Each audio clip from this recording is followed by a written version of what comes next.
keluarga? Ini istrinya Papa. Apa suaminya namanya siapa? Pandang. Pak Endang. Sehari-hari kerjanya apa? Di proyek, Pak. Oh, buruh. Sekali-kali suka ngambil itu besi yang ada di situ. Enggak, ini kerja Pak. Kerja baru kali ini di Kerja gimana? Kerja di situ Pak. Oh, Bapak buruh ininya enggak? Suaminya tuh buruh apa? di proyek Pak harian. Buruh harian di proyek. Waktu itu dia kerja di situ. Iya. Diajak kerja Pak. Diajak kerja sama teman. Diajak kerja. Bosnya siapa? Pak Ruh. Pak Ruh itu bos apa? Kepala regu Pak. Kepala regu, Pak. Dalam pelaksanaan peledakan bom. Oh, kepala regunya. Ya. Bukan ada kaitannya dengan besi bekas. Enggak ada. Tidak, Kita Pak. kurang Dia tahu lah Pak. bawa mobil Kurang tahu. dia. Oh. Kerja. Dia dipekerjakan bawa mobil, barang-barang. Pak, ngangkut barang. Apa ini yang tahu informasinya Pak? Ya, gimana? Mungkin saya dari sekalian dari kakak adiknya Pak Rus, ini anaknya. Pak Rus itu siapa? Adik saya, Warga sipil. ya Orang mana? orang Cimarak. Terus kenapa ada di situ? Saya sama adik saya kerja di situ. Kerja sebagai apa? Buruh Pak saya. Buruh apa? Buruh ya mungkin ngebuka amunisi. Suka bantu-bantu. Iya betul Pak. Bapak waktu itu ada di lokasi? Ada. Oh enggak, saya masih di tenda lagi bersih-bersih.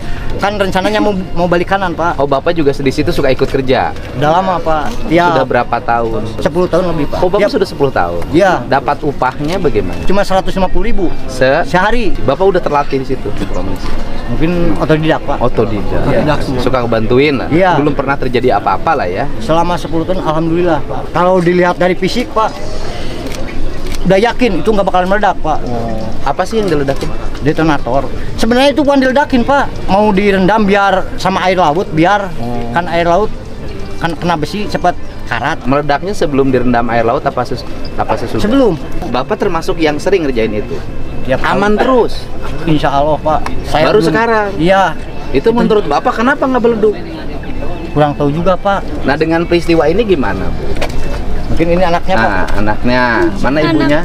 Ibunya nggak kuat. Pak. Istrinya nggak kuat. Iya Saya lah. Bapak perwakilan dari Nah, Bapak dari saya. anaknya aja Pak yang ngomong. Mungkin Saya minta pertanggungjawaban mungkin karena bapak saya di situ bukan seperti yang orang-orang pikirin. Bapak saya bukan mulung. Bapak saya di situ kerja sama tentara. Seorang Oh, kerja. Iya, bapak saya kerja sama tentara. Saya tahu dari zaman saya sekolah. Saya tahu Tapi bapak saya sudah lama kerja di sudah situ. lama bapak saya udah kemana-mana, udah ke Manado, ke Makassar, ke Bali. Jadi posisinya adalah biasa bekerja di Iya, situ. iya, Bekerja gitu, Pak. Dipanggil. Posisinya adalah posisi Iya. sudah biasa Iya, bekerja. iya, betul. Dan ini kategorinya adalah kategori sedang melaksanakan pekerjaan. Pekerjaan. Bukan- Dan kategorinya kecelakaan. Bukan yang lagi di video lagi mungut. Katanya banyak orang yang bilang bapak saya ke situ nyelonong ngelawan TNI itu enggak. Ini yang korban itu dua Pak, adik sama kakak. Ya, namanya Pak Iyu sama Pak Anwar. Iya. Ya, untuk Pak Anwar ini anaknya Pak. Iya. Ini anaknya. Ini berarti ini anaknya. Anak Pak Anwar dan Berarti yatim sekarang. betul Pak. Sekarang sekolah, Mas. Sekolah Di mana? Di SMA 5 Udah, kamu jadi anak asuh saya. Alhamdulillah. Kamu sampai kuliah aku urus.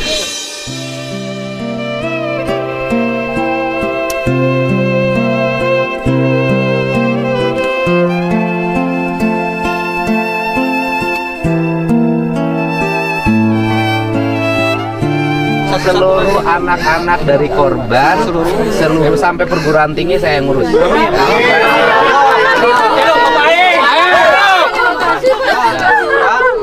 Dan nanti saya menyampaikan, satu keluarga saya menyampaikan 50 juta ya. Gimana? Ya, anak korban juga. Saya punya adik yang baru 5 tahun TK. Bapak kan kebetulan telepon keluarga. Ya, ya udah gini, seluruh anak-anak dari keluarga korban itu biaya hidup dan sekolahnya sampai kuliah saya tanggung jawab. Mudah-mudahan diterima iman Islamnya, diampuni segala dosanya, kemudian dicaangkeun di alam kubur. keluarga yang ditinggalkan mudah-mudahan disehatkan, diberkahkan, dipanjangkan rezeki. Amin. Ya. Amin. Terus sekolahnya semangat. Ya.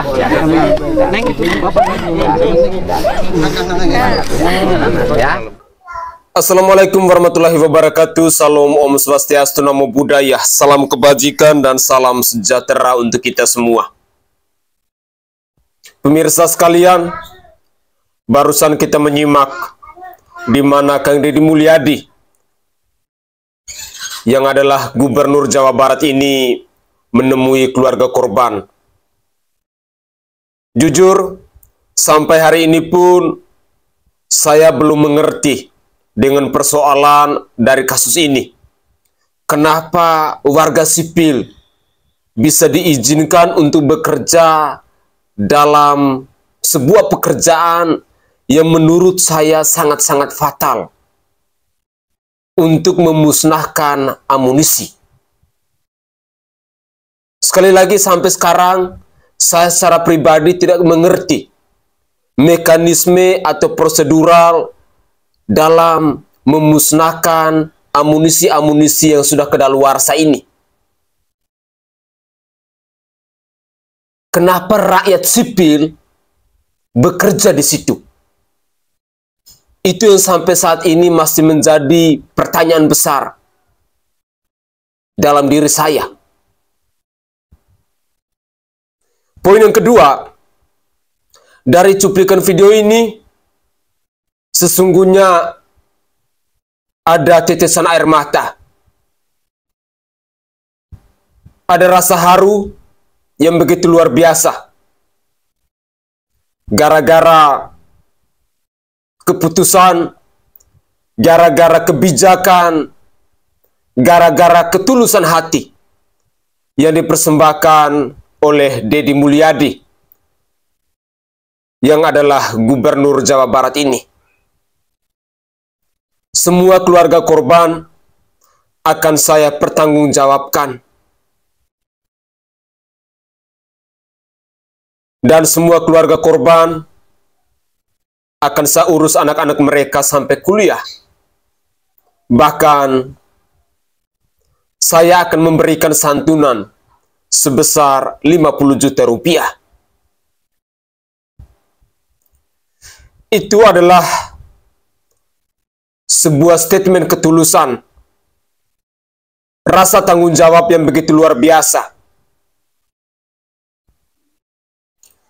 yang disampaikan oleh Gubernur Jawa Barat, Kang Deddy Mulyadi ini.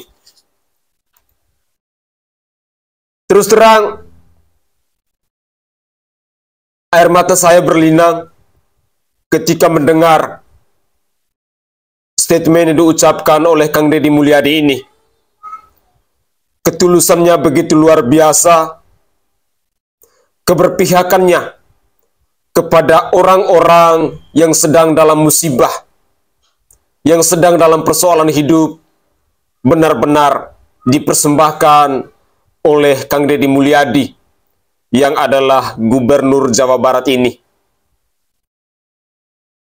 Berbicara tentang rasa kemanusiaan, selama ini selalu saya saksikan bahwa Deddy Mulyadi adalah satu-satunya pemimpin di bangsa ini yang punya rasa empati yang begitu luar biasa. Jujur, saya secara pribadi belum pernah menyaksikan sosok-sosok pemimpin yang mulia hatinya seperti Kang Deddy Mulyadi yang adalah Gubernur Jawa Barat ini. Niat tulus yang datang dari orang-orang baik seperti Kang Deddy Mulyadi ini tentunya tidak bisa dibalas oleh para keluarga korban. Mereka mungkin hanya bisa memanjatkan doa yang tulus pula kepada Kang Deddy Mulyadi yang adalah Gubernur Jawa Barat. Kita ketahui bersama-sama bahwa beliau menjadi Gubernur Jawa Barat ini hanya dalam waktu 5 tahun. Tetapi sebuah keputusan yang begitu luar biasa ketika Kang Deddy Mulyadi mengatakan bahwa anak-anak ini akan saya urus sampai di bangku kuliah.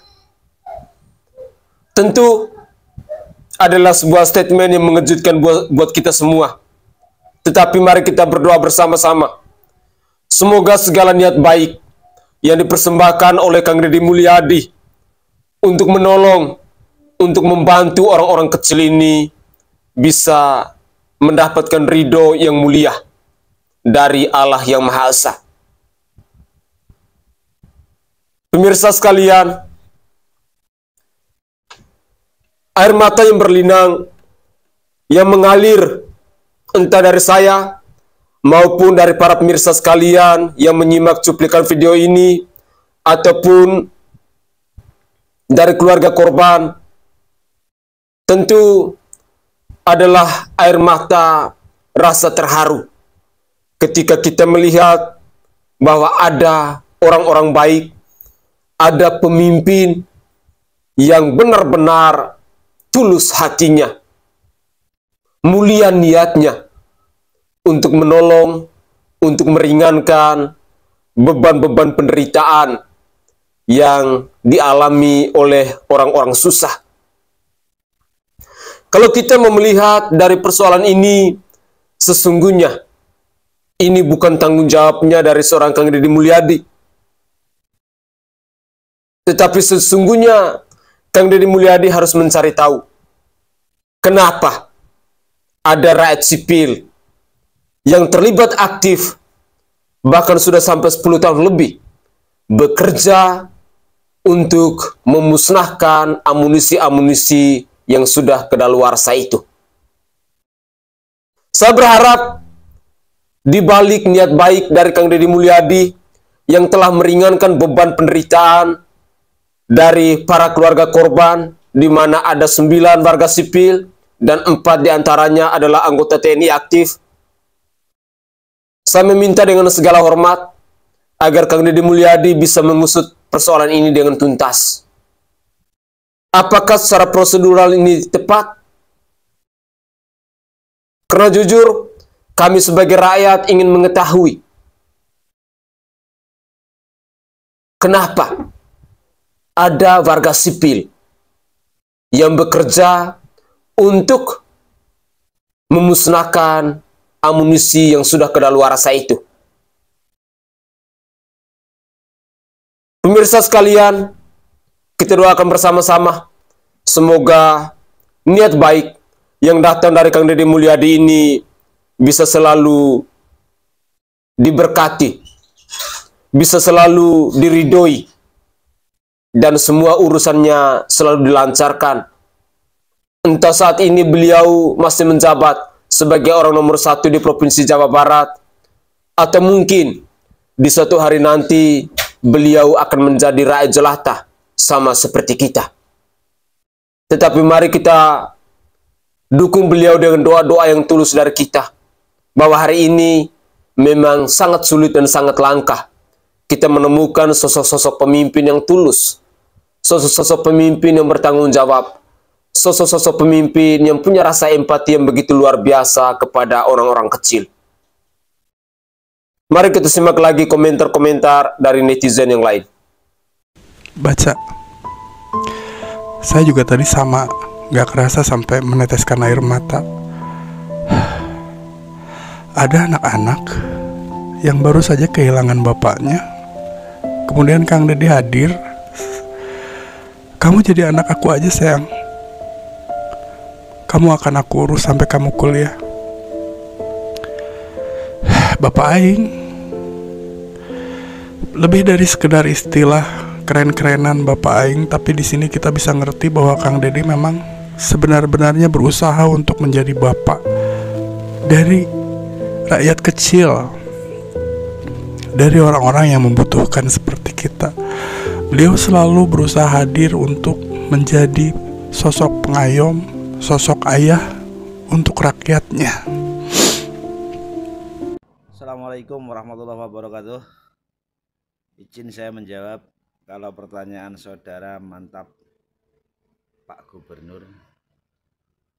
Maaf ya, saya orang Jawa Tengah.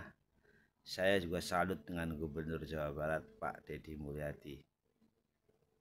Sigap, cepat, nyata. Sebelumnya saya turut berbelasungkawa atas kejadian tersebut dan kepada keluarga korban yang ditinggalkan, semoga tabah. Terlepas dari itu semua, perhatian Gubernur Jawa Barat kepada rakyatnya sungguh sangat luar biasa.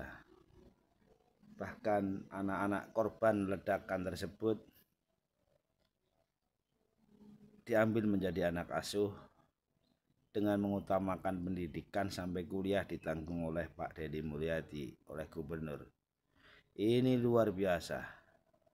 Saya baru dengar ini ada gubernur di Indonesia seperti ini. Saya orang Jawa Tengah, tapi saya salut dengan kinerja Gubernur Jawa Barat Kang Deddy Mulyadi. Sungguh sangat mulia ketika anak-anak yatim mereka ambil alih kepengurusan biaya sekolah sampai dengan kuliah. Ya Allah, luar biasa itu, luar biasa. Salut Kang Deddy, saya orang Jawa Tengah. Malu saya ketika gubernur saya tidak meniru seperti Kang Deddy. Sangat malu. Ini sebuah tindakan yang patut kita acungi jempol. Kepada sahabat-sahabatku di Garut, terutama kepada keluarga korban, salam hormat dari Jawa Tengah. Terima kasih. Assalamualaikum warahmatullahi wabarakatuh. Kang Deddy Mulyadi datang ke Garut menemui keluarga korban yang terkena insiden pemusnahan amunisi. Deddy Mulyadi di situ mengangkat anak-anak yang orang tuanya meninggal atas insiden tersebut menjadi anak asuhnya, disekolahkan hingga lulus sarjana. Begitu cara pejabat kerja, gak cuma mengkritik doang. Begitu cara pemimpin bekerja, gak cuma teoritis doang, ya. Antara teori dan praktek itu seimbang. Nah, itu cara pejabat kerja. Sekarang nih yang mengkritik programnya Deddy Mulyadi cuman teori, kajian, evaluasi, tapi gak pernah terlaksana. Bagaimana tuh Anda yang sekarang menjabat melihat gebrakan Deddy Mulyadi? Bukan hanya secara programnya, tapi kemanusiaannya juga berjalan. Sakit ya. Gak pernah lihat pemimpin kayak gini. Inna lillahi wa inna ilaihi rojiun. Kami, keluarga besar Setda Provinsi Jawa Barat, menyampaikan ucapan bela sungkawa dan turut berduka cita atas terjadinya ledakan pada saat pemusnahan amunisi tidak layak pakai di Garut.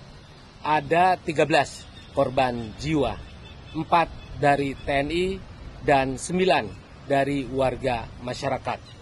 Informasi terakhir dari Direktur RSUD Pamengpeuk, 4 korban dari TNI sudah dibawa oleh kesatuan, 2 dibawa ke Halim untuk selanjutnya diterbangkan ke Jogja, dan 2 jenazah dibawa ke rumah duka masing-masing. Dari 9 korban warga masyarakat, 3 jenazah sudah teridentifikasi dan menunggu izin dari kepolisian untuk dibawa oleh keluarga. Adapun 6 jenazah saat ini masih proses identifikasi oleh jajaran kepolisian. Sekali lagi kami menyampaikan ucapan bela sungkawa. Mudah-mudahan almarhum, almarhumah diterima di sisi Allah Subhanahu wa taala, dan mudah-mudahan keluarga yang ditinggalkan diberikan ketabahan dan kesabaran. Hatur nuhun. Assalamualaikum warahmatullahi wabarakatuh. Oke guys, itu adalah komentar-komentar dari netizen. Bahkan ada ucapan bela sungkawa dari Sekda Jawa Barat. Dalam cuplikan-cuplikan video ini, semua netizen mengapresiasi, entah itu yang datang dari masyarakat Jawa Barat maupun non-Jawa Barat, terhadap kinerja, terhadap sosok kepemimpinan dari Kang Deddy Mulyadi yang adalah Gubernur Jawa Barat hari ini.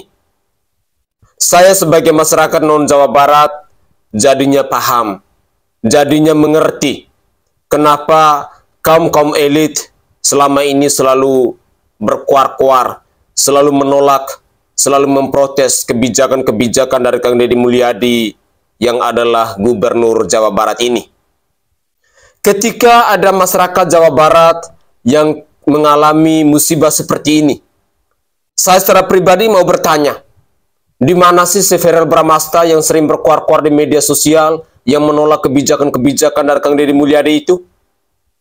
Di mana sih si Ono Surono, Wakil DPRD Provinsi Jawa Barat dari Partai PDI Perjuangan, yang selalu nyinyir, yang selalu jual bacotan, yang selalu berkuar-kuar di media sosial?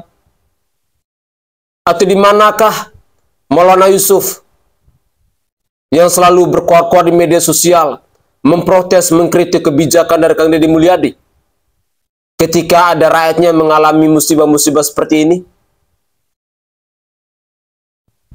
Manusia-manusia pecundang, manusia-manusia yang cari panggung, manusia-manusia yang sedang cari popularitas, itulah mereka-mereka yang sesungguhnya.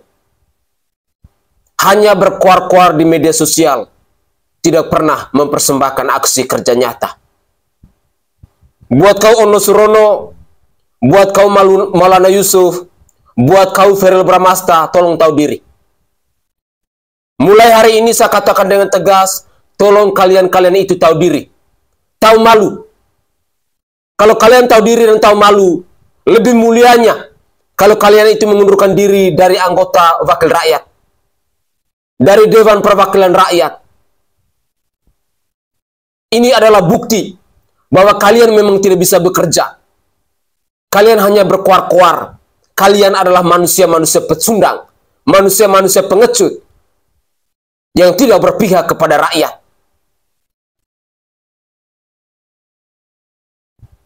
Mari, berikut ini saya akan mempersembahkan satu video di mana ada penjelasan terkait dengan tragedi ledakan di Garut Selatan yang memakan korban jiwa ini. Mari kita simak bersama-sama. Selamat siang rekan-rekan media sekalian. Terkait dengan musibah di lokasi peledakan munisi Afkir yang mengakibatkan beberapa orang meninggal dunia, bisa saya sampaikan beberapa hal sebagai berikut. Tentunya mewakili TNI Angkatan Darat, saya awali penjelasan ini dengan ungkapan duka cita yang mendalam bagi para korban, baik yang berasal dari TNI Angkatan Darat maupun masyarakat sipil. Perlu saya sampaikan bahwa pada hari Senin 12 Mei 2025 pukul 09.30 waktu Indonesia bagian Barat telah dilaksanakan kegiatan pemusnahan munisi Afkir tidak layak pakai inventaris TNI Angkatan Darat di lokasi peledakan Desa Sagara, Kecamatan Cibalong, Kabupaten Garut. Pemusnahan tersebut dilaksanakan oleh jajaran Gudang Pusat Munisi 3 Pusat Peralatan TNI Angkatan Darat. Pada awal kegiatan, secara prosedur telah dilaksanakan pengecekan terhadap personil maupun yang berkaitan dengan lokasi peledakan, dan semuanya dinyatakan dalam keadaan aman. Selanjutnya, tim penyusun amunisi melakukan persiapan pemusnahan di dalam 2 lubang sumur yang disiapkan. Setelah seluruh tim pengamanan masuk ke pos masing-masing untuk melaksanakan pengamanan, dan setelah dinyatakan aman, kemudian dilakukan peledakan di 2 sumur yang ditempati oleh munisi Afkir tersebut untuk dihancurkan. Dan peledakan di 2 sumur ini berjalan dengan sempurna dalam kondisi aman. Sedangkan di luar 2 sumur ini disiapkan 1 lubang yang peruntukannya adalah untuk menghancurkan detonator yang selesai digunakan dalam penghancuran 2 sumur sebelumnya, termasuk sisa detonator yang ada berkaitan dengan munisi Afkir tersebut. Saat tim penyusun munisi menyusun detonator di dalam lubang tersebut, secara tiba-tiba terjadi ledakan dari dalam lubang yang mengakibatkan 13 orang meninggal dunia. Adapun data yang meninggal dunia adalah 4 orang dari anggota TNI Angkatan Darat, yaitu Kepala Gudang Pusat Munisi 3 Pusat Peralatan TNI Angkatan Darat, Kolonel Korps Peralatan Antonius Hermawan, Kepala Seksi Administrasi Pergudangan Gudang Pusat Munisi 3 Pusat Peralatan Angkatan Darat, Mayor Korps Peralatan Anda Rohanda, dan 2 orang anggota Gudang Pusat Munisi 3 Pusat Peralatan TNI Angkatan Darat, yaitu Kopda Eri Priambodo dan Pratu Aprio Seriawan. Lalu berkaitan dengan korban masyarakat sipil, itu ada 9 orang, yaitu Saudara Agus, Saudara Ipan, Saudara Anwar, Saudara Ius, Saudara Ius Rizal, Saudara Toto, Saudara Rustiawan, Saudara Endang. Saat ini semua korban yang meninggal dunia sudah dievakuasi ke RSUD Pamengpeuk untuk dilakukan tindakan selanjutnya. Selain melaksanakan penanganan terhadap para korban, upaya yang dilakukan saat ini adalah berkoordinasi dengan aparat terkait untuk mengamankan lokasi peledakan sampai benar-benar aman untuk warga masyarakat sekitar.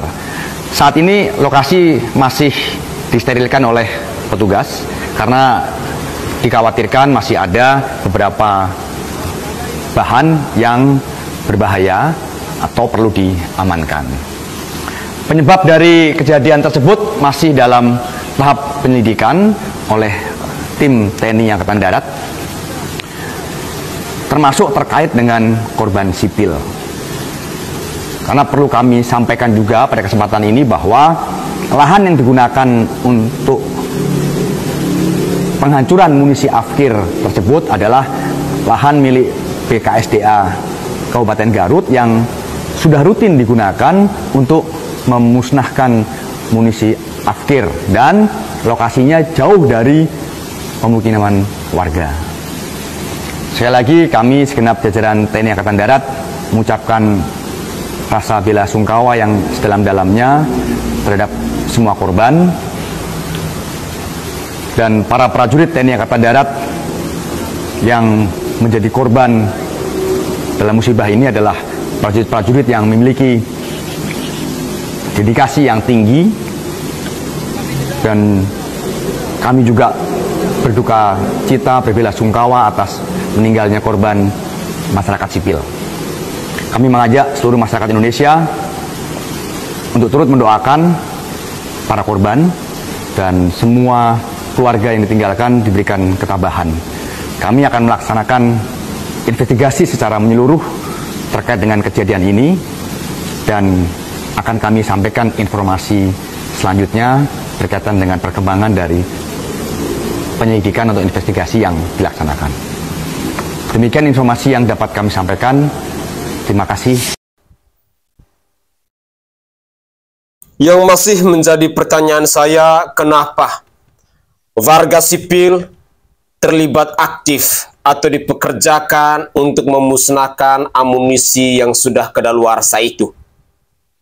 Itu adalah sebuah pertanyaan yang saat ini lagi heboh didiskusikan di berbagai platform media sosial. Dalam pers conference tadi, kita tidak mendengar terkait dengan alasan kenapa masyarakat sipil dipekerjakan di tempat pemusnahan amunisi yang sudah kadaluarsa itu. Pemirsa sekalian, tentu di sini kita menuntut sebuah tanggung jawab dari TNI Angkatan Darat, di mana mereka telah melibatkan masyarakat sipil yang tentunya masyarakat sipil ini tidak punya wewenang sesungguhnya untuk membasmi atau untuk memusnahkan amunisi-amunisi yang sudah kadaluarsa itu. Sekali lagi, saya secara tegas mengatakan bahwa bom senjata api dan lain sebagainya itu dilarang. Kita sebagai rakyat sipil, hanya mereka yang sebagai TNI ataupun Polri yang punya wewenang di situ. Sehingga kita sebagai rakyat bertanya, kenapa rakyat sipil dipekerjakan untuk membasmi amunisi-amunisi yang sudah kadaluarsa? Tentu kita sebagai rakyat pada saat ini hanya bisa menunggu, dan kita semua pastinya hanya bisa menyampaikan turut berduka cita yang mendalam, turut bela sungkawa kepada 9 warga sipil dan juga 4 anggota TNI yang terjadi dalam ledakan di Garut itu. Semoga saja ini menjadi pembelajaran buat TNI, sehingga peristiwa ini bisa dievaluasi. Dan juga saya berharap bahwa pihak penegak hukum yang ada di bangsa ini bisa mencari tahu, meminta pertanggungjawaban dari TNI Angkatan Darat. Kenapa ada warga sipil yang dipekerjakan untuk memusnahkan amunisi yang sudah kadaluarsa itu? Itu yang menjadi topi hangat, di mana hari-hari belakangan ini kita melihat ada diskusi-diskusi panas di media sosial yang membahas keterlibatan masyarakat sipil dalam pemusnahan amunisi yang sudah kadaluarsa itu. Semoga saja cuplikan-cuplikan video ini bisa bermanfaat buat kita semua, dan mari kita doakan bersama-sama semoga Kang Deddy Mulyadi selalu dimudahkan rezekinya, selalu diberi kesehatan, dan semoga saja keluarga-keluarga korban yang ditinggalkan bisa selalu diberi kekuatan dan penghiburan dari kita semua maupun dari tetangga sanak saudara yang ada di Garut itu. Mungkin itu saja komentar singkat dari saya. Dari lubuk hati yang paling dalam saya menyampaikan permohonan maaf bila ada tutur kata atau buah bahasa dari saya yang tidak berkenan di hati para pemirsa sekalian.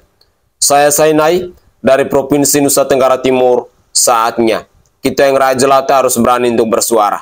Salam hormat, salam NKRI, dan salam Pancasila untuk kita semua.